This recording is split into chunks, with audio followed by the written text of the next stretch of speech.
pinagkukuhanan niya ng gatong, malayo, sa Puangi pa, sa kabilang barangay pa, tapos lalakarin niya. Dadaan siya dito sa bahayan. Ang bibigat pa ng mga gatong na dinadala, mga basa pa. Kinausap ko siya, hindi pa pala siya marunong magbasa. O tita, hindi pa marunong magbasa yan. At grade 5 pa lang daw ang natapos niya. Ay sabi ko, paano siya nakapasa ng grade 5? Pasang awa daw. Tinanong ko siya kung gusto niyang mag-aral. Gusto niya naman daw mag-aral. Pero iniisip ka niya kung paano ka, naawa daw siya sa'yo. Wala daw tagagatong nyo dito. Pero sabi ko naman, yung asawa ni Len, hindi ba nagagatong? Di raw. Totoo ba yun? Nagagatong din naman tita, kasama pa nga na nagpupunta ng dagat, nanguha din sila ng gatong. Pero kasama si Angel. Pero kapag wala si Angel dito, nagagatong din siya. Oo tita. Pag minsan, nagkakawi din pag wala siya, pag nandun sa Dimabong. Nanguha din naman ng gatong. Pero tatanungin kita, Len, ako kasi willing akong tumulong kay ikaw, kay Angel. Naawa kasi ako sa kanya. Babae pa naman, napakagandang bata. Habang bata pa siya, habang may pagkakataon, ako willing akong tumulong. Willing ko siyang suportahan sa pag-aaral niya. Dapat grade 9 na siya eh. Kasi kulang pa siya sa kulang pa siya sa kaalaman. Sayang lang din daw hindi niya Sabi ko, kakausapin ko yung teacher ko nag-alis ako. Nasugat na yung niya, nagdugo na naman, kinakamot niya. Tita, kinakamot niya. Ang putik dito sa loob ng bahay niyo. Tignan mo yung paa niya, para na siyang sa putikan. Kasi pag umuulan, sumasakit. Tatanungin kita, gusto mo ba na si Angel dun muna sa amin? Para mas lalong umayos yung kalagayan niya. Makapag-aral siya, matuloy niya yung pag-aaral niya, matuto siyang magbasa. Kasi Len, kapag nakapag-aral itong kapatid niyo na to, sa inyong magkakapatid, 10 kayo, wala rin nakapagtapos, di ba? Parang kami, 17 kami magkakapatid, wala naman nakapagtapos din. Kaya nga ako nagsusumikap. Si Angel, willing akong tulungan siya at suportahan sa pag-aaral niya. Kung ano yung kaya kong itulong, yun ang itutulong ko. Kasi kapag nakapag-aral si Angel, mas makakatulong siya sa inyo, sa mga kapatid mo, hindi lang sa'yo. Ang tanong, okay lang ba sa'yo na doon muna siya? Pero syempre ikaw, yung tulong ko sa'yo, iba pa yun. Diba? Kung ikaw tatanungin ko, kasi ipapaalam ko rin ito kay mama mo Kung ikaw tatanungin ko, okay lang ba sa'yo na si Angel doon muna sa amin? Alam mo tita kung anong desisyon niya. Hindi, kung ikaw muna tatanungin ko, okay lang ba sa'yo na doon muna siya?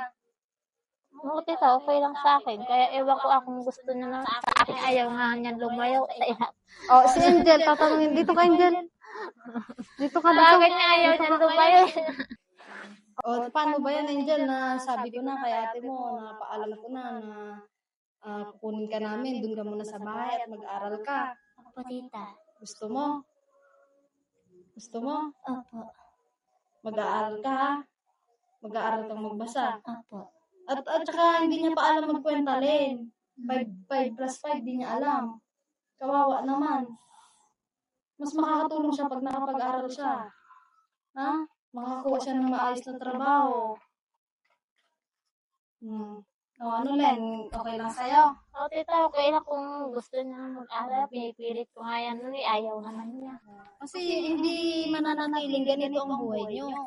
Lalo na siya. Hindi mananatiling ganyan ang buhay niya. Dalaga pa siya Yung maggatong lang siya ng maggatong. Lalo na may asawa ka naman na dapat siya ang gumagawa noon. Kumbaga siya naman kasi tumutulong lang siya sa inyo. Sa ngayon, yung niya muna, yung kailangan niya muna para sa sarili niya. At para sa inyo din, sa pamilya niyo. Pag-aaralin natin si Angel. Masaya ka, Angel? Tita. Excited ka? Opo. Mag-aaral ka, ha? Ikakausapin ko yung mama mo tungkol dyan. Sana pumayag din. Pero tingin ko naman, papayag naman yun at hindi ka naman mapapasama sa akin. Kaya naman namin ipapahamak. Magiging maayos ang kalagayan mo doon, ha? Sige, hintayin. Gusto niya na sumama sa amin eh. Gusto niya na sumama sa amin ngayon. Ano, isama na kita? Sige, tita. Isama na kita? Sige, tita. At ipaalam kita sa mama mo. Maggaya ka muna ng mga damit mo. Bukas ka namin kukunin. Excited. Bukas ka namin kukunin. Ligo. Mag-isip ka muna.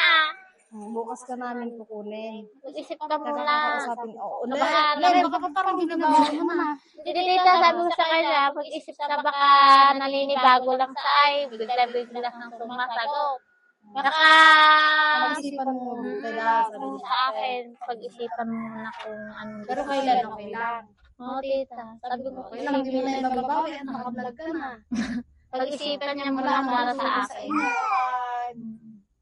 Pag hindi totoo yung sinasabi niyo. Pag-isipan niya kung talagang gusto niyang mag-aral. Pero sa mga tita niya, okay naman siya. Hindi naman namin, wala namang mga pasa.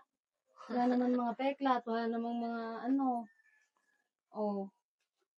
Maganda ka pa kay Ate Pete. Oh. Wala nang bawa yan din. Ulitin ko, okay na sa'yo. Para sa akin, ano niya yung isip niya, itino niya. Sa inyo kapag nakapag-aral si Angel. Itino niya yung isip. Andiyan naman si Ate Pete, aalalay sa'yo. Sa pagbabasa, sa pagkukwenta, tuturuan ka niya. O sige, alis na rin kami. Ikaw, mag-isip-isip ka, pero hindi mo na kailangan mag-isip. Gayak mo na yung mga gamit mo at ako, mamaya dadaan kami kay mama mo. Papaalam kita na. Kakausapin ko ng masinsinan si mama mo. Sige. At yun lang. Sige. Bye-bye. Alis na kami. Bless na kay Lola. Bye-bye. Alis na kami. Bye-bye na. Bye-bye na. Babalik kami dito at ibibigay namin yung, sa mga susunod na araw, ibibigay namin yung mga damit nyo. Kasi may supporters tayong nagbigay para daw yun sa inyo. O sige. Angela, maligo ka na. Maligo na ako kanina.